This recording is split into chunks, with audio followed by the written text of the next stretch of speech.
Саламатсыңар балдар. Бүгүн силер менен кайрадан эфир аркылуу химия предметин андан ары окуп үйрөнүүнү уланталык.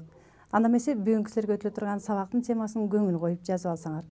Сабактын темасы Дмитрий Иванович Менделеевдин мезгилдик закону жана элементтердин мезгилдик системасы.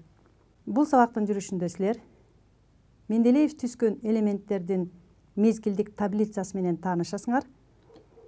Ошондой эле мезгилдик таблицадагы элементтердин жана алардын бирикмелеринин мезгилдүү өзгөрүүсүн салыштырасыңар. Силер бул сүрөттө Дмитрий Иванович Менделеев сунуш кылган таблицанын кыскача көрүнүшүн көрүп турасыңар. Бул таблица 1869 жылы сунуш кылынган. Бул дата мезгилдик закондун ачылган жылы катарында эсептелинет. Менделеев бул таблицаны сунуш кылган учурда болгону 63 гана элемент белгилүү болгон.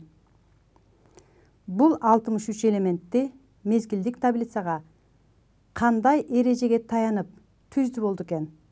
Кандай иреттүүлүктө жайгаштырды деген суроо пайда болот.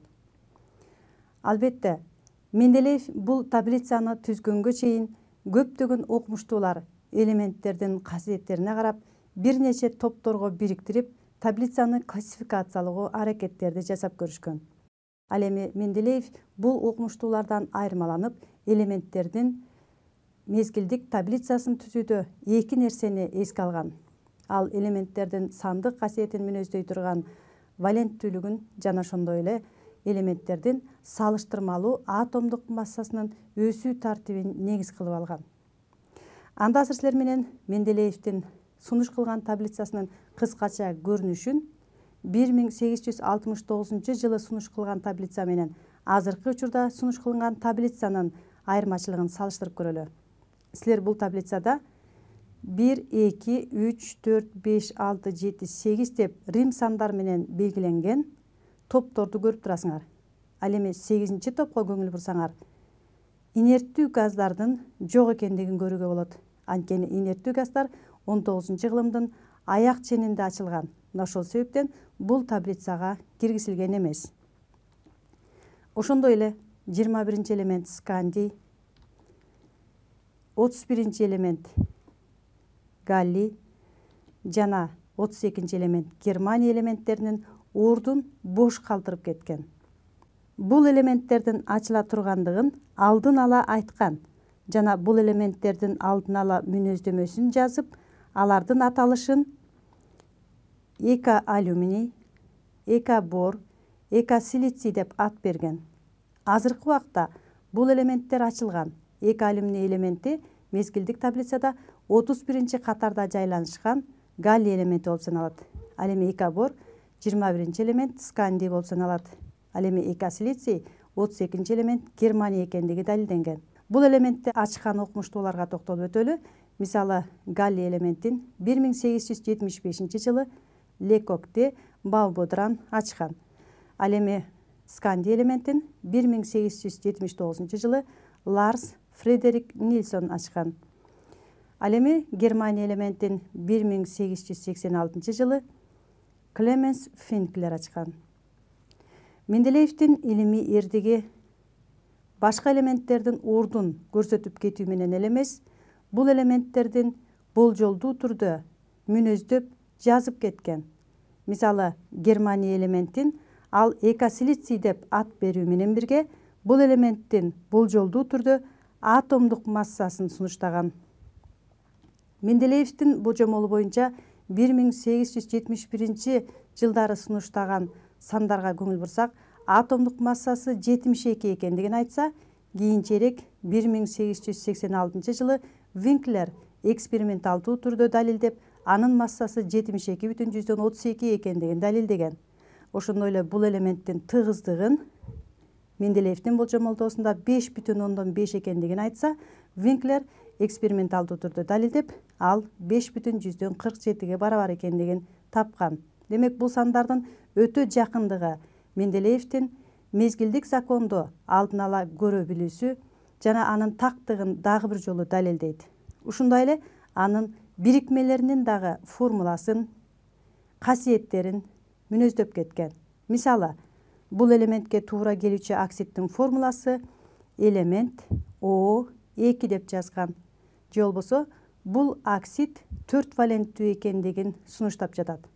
Кийинчерээк ал эксперименталдуу түрдө далилденип, германий O2 деген оксиди табылган.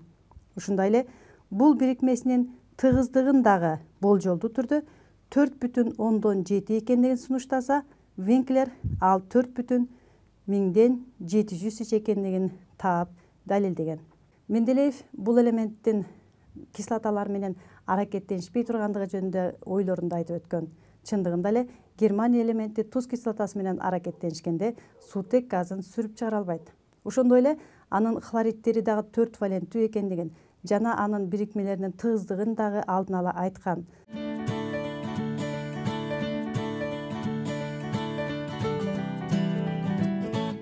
Азыр силер менен элементтердин касиеттеринин мезгилдүү өзгөрүүсүн карап көрөлү. Мезгилдик таблицага көңүл бурсаңар, биринчи мезгилде суутек элементи менен башталып, гелий газ менен бүтө тургандыгын көрүүгө болот. Ал эми экинчи мезгил литий металл менен башталып, неон газ менен бүтсө, үчүнчү мезгил натрий металл менен башталып, аргон газ менен бүтөт. Ал эми чоң мезгилде, төртүнчү мезгилде калий металл менен башталат. Бул чоң мезгил 2 катардан турарын билесиңер. Ал экинчи катары криптон газ менен бүтөт. Ушундай эле силер 5-6, 7 мезгилди карасаңар, кайсы металл менен башталып, кайсы газ менен бүтө тургандыгын таба аласыңар. Келгиле анда жыйынтык чыгаралык. Демек мезгилдер шил учтуу металлдар менен башталып, инерттүү газдар менен бүткөн элементтердин горизонталдуу катары мезгил деп аталат. Мына азыр силер көрүп турасыңар, шил учтуу металл литий менен башталып, инерттүү газ гелий менен бүттү. Кийинкиси натрий шил учтуу металл менен башталып, аргон инерттүү газ менен бүтүп жатат. Ушундай эле мезгил менен кайталангандыктан бул мезгилдүү закондун өзгөрүүсүн жыйынтык чыгарууга болот экен. Азыр силер менен мезгилдүү өзгөрүүнү элементтердин касиеттеринен карап көрөлүк. Мисалы, литий металлы активдүү металл. Ал эми бериллий металлы ага караганда активдүүлүгү начарлайт. Мына ошондуктан солдон оңго карай металлдык касиети начарлайт. Ал эми металл эместик касиети жогорулайт деп жыйынтык чыгарат экенбиз. Ушундай эле силер натрийден аргонго чейин, калийден криптонго чейинки элементтердин мезгилдүү өзгөрүүсүн салыштырып көргүлө. Азыр силер менен мезгилдик таблицада элементтердин мезгилдүү өзгөрүүсү кандай жүрө тургандыгын карап өттүк. Ушундай эле алардын бирикмелеринин дагы мезгилдүү өзгөрүүсү кандай жүрө тургандыгын карап көрөлүк. Көңүл бурсаңар, мисалы силерге экинчи мезгилде жайгашкан элементтерди сунуштадым. Литийден фторго чейин. Анда бул элементтердин касиеттери мезгилдүү өзгөрсө, анын бирикмелеринин дагы касиеттери мезгилдүү өзгөрөт. Мисалы карап көрөлү алардын кычкылтек менен бирикмесин. Литийдин кычкылтек менен бирикмеси литий 2O же литийдин оксиди, ал 1 валенттүү оксид, анткени биринчи топто жайгашкан. Ушундай эле бериллийдин оксиди 2 валенттүү оксид, бордун оксиди 3 валенттүү оксид экенин көрүп турасыңар. Көмүртектиги 4 валенттүү оксид, ал эми азоттугу 5 валенттүү оксид болуп саналат. Ал эми аларга туура келүүчү гидраттарын карай турган болсок, литийдин оксидине литийдин гидроксиди туура келет. Литий OH, ал негиз. Эгерде элементтердин касиеттери өзгөрсө, алардын бирикмелеринин касиеттери да кандай өзгөрөт салыштырып отургула. Мына азыр кийинки оксиддин туура келүүчү гидратын жаздым. Бериллийдин оксидине бериллийдин гидроксиди туура келди, бирок ал касиети боюнча амфотөрдүү негиз. Ал эми кийинки оксидтерге туура келүүчү гидраттарды карагыла. Бор 3 валенттүү, көмүртек 4 валенттүү, азот 5 валенттүү. Анда бул валенттүүлүктүн саны жогорулаган сайын бул кислоталардын касиети дагы жогорулайт. Бор кислотасына караганда көмүр кислотасы, андан азот кислотасына акырындык менен кислоталык касиети жогорулайт экен. Азыр булардын суутек менен бирикмесин карап көрөлү. Кычкылтек менен бирикмесине жыйынтык чыгара турган болсок, валенттүүлүгү 1-ден 5-ке чейин жогорулады. Ал эми суутек менен бирикмесин карап көрөлү. Анда CH4 метан газында көмүртек 4 валенттүү, NH3 азот 3 валенттүү, H2O кычкылтек 2 валенттүү болсо, H фтордо фтор 1 валенттүү. Мына жыйынтык чыгаргыла. Демек 4-түнчү топто жайгашкан көмүртек элементинен баштап суутектик бирикмелерди пайда кылат. Алардын бирикмелеринде дагы валенттүүлүгүнө жараша бирикмелеринин дагы касиеттери мезгилдүү түрдө өзгөрөт деп жыйынтык чыгарсак болот.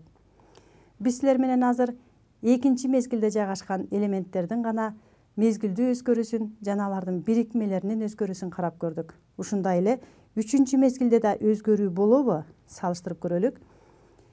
Элементтердин касиеттеринин мезгилдүү өзгөрүүсүн азыр үчүнчү мезгилдикинен карап көрөлү.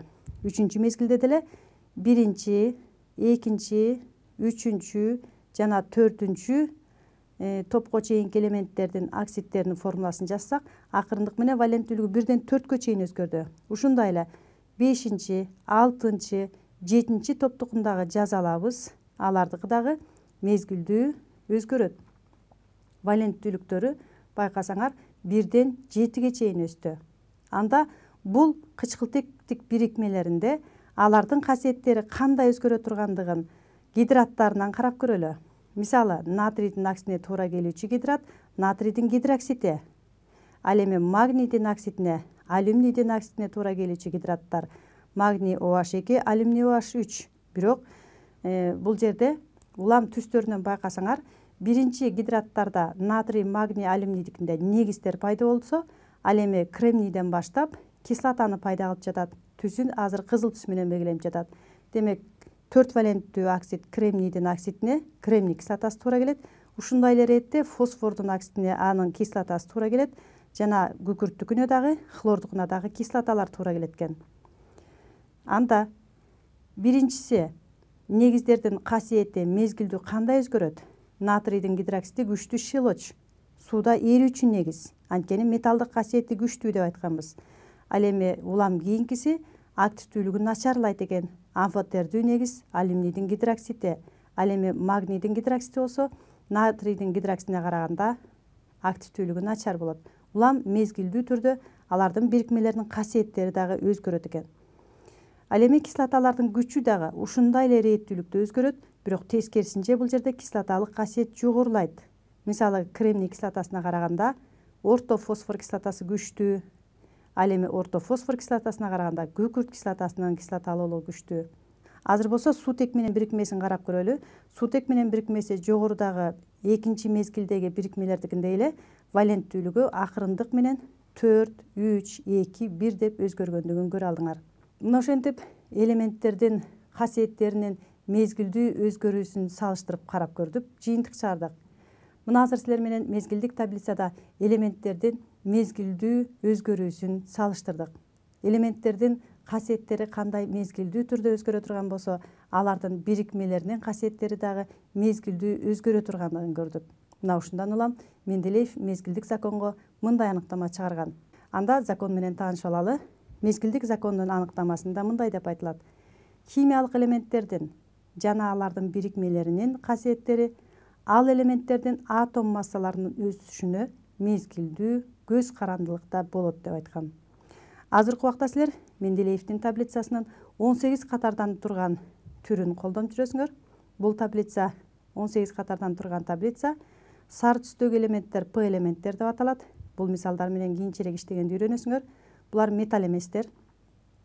Кызыл түстөгү элементтер S элементтер деп аталат. Эмне үчүн S элементтер деп аталат, кийинчерээк таанышасыңар. Бул жерде биринчи топтун негизги топчосундагы кызыл түстөгү элементтер шилочтуу металлдар, ал эми экинчи топтун негизги топчосунда жайгашкан элементтер шилочтуу жер металлдар экендигин өткөн сабактарда да айтып өткөнбүз. Ал эми бул көк түстөгү элементтер D элементтер деп аталат. Жашыл түстөгү элементтер F элементтер деп аталат. Мезгилдик таблицадагы бул түстөрдүн жардамы менен элементтерди айырмалаганды кийинки сабактарда колдонгонду үйрөнөсүңөр. Ошондой эле мезгилдик таблицанын 8 катардан турган кыскача формасы менен жогоруда таанышып, андагы элементтердин мезгилдүү өзгөрүүсүн салыштырганды карап өттүк. Келгиле анда мындан аркы сабактын жүрүшүндө силер ушул таблицалардын жардамы менен окуп үйрөнгөндү, көнүгүүлөрдү чыгарганга көнүгөбүз. Ошол себептен алдыдагы суроолорго жооп берүү менен таблица менен канчалык деңгээлде иштей ала турганыңарды текшерип көрсөңөр. Анда бул суроого көңүл буралык. Суроону окуйун. Кайсы элементтер бир топто жайгашкан? Суроо түшүнүктүү болсо, Менделеевдин мезгилдик таблицасынын 1, 2, 3 мезгилинде жайгашкан элементтердин гана кесиндисин көрүп турасыңар. Анда жоопторго көңүл бөлүп туура жоопту тапсаңар. Биринчи жооп литий хлор, экинчи жооп литий фтор, үчүнчү жооп фтор хлор, төртүнчү жооп натрий жана хлор. Эгерде силер мезгил деген эмне, топ деген эмне экендигин билсеңер, буга чейин таблица менен иштегенге көнүккөн болсоңор, албетте бул суроонун жообун таптыңар деп ойлойм. Мен силерге багыт берейин. Биринчи топто жайгашкан элемент литий натрий. Ал эми 7-чи топто жайгашкан элемент фтор жана хлор. Силер жоопторду карасаңар, мына ушул элементтер жөнүндө гана сөз болуп жатат.